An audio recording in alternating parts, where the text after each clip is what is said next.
भैली बिटिया सयान पापा के कर दरैबा तुबा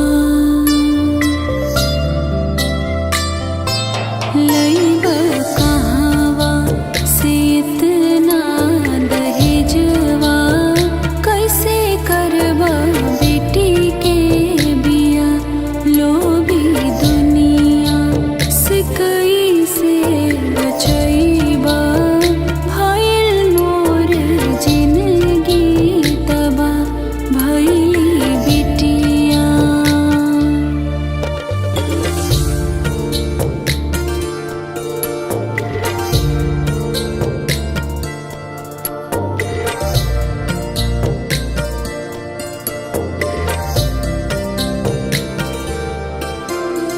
बेटी जान माँ के पापा लागे कैला पाप हो सुनी के दहेज मोर करेज जाला काप हो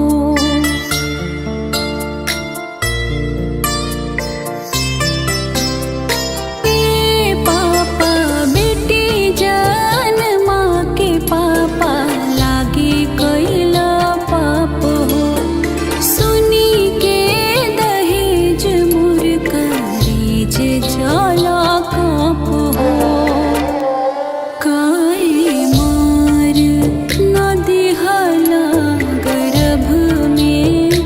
माई से लेके सला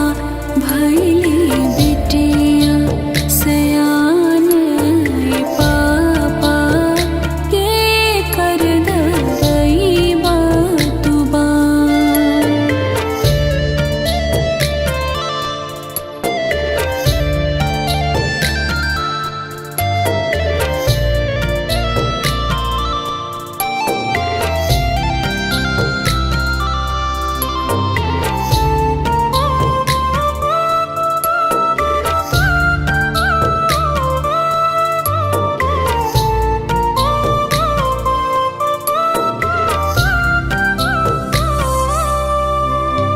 काके मजदूरी कसम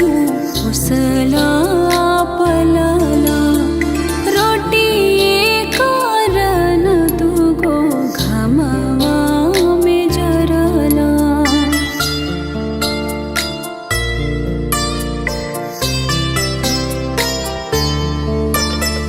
काके मजदूरी कसम उसला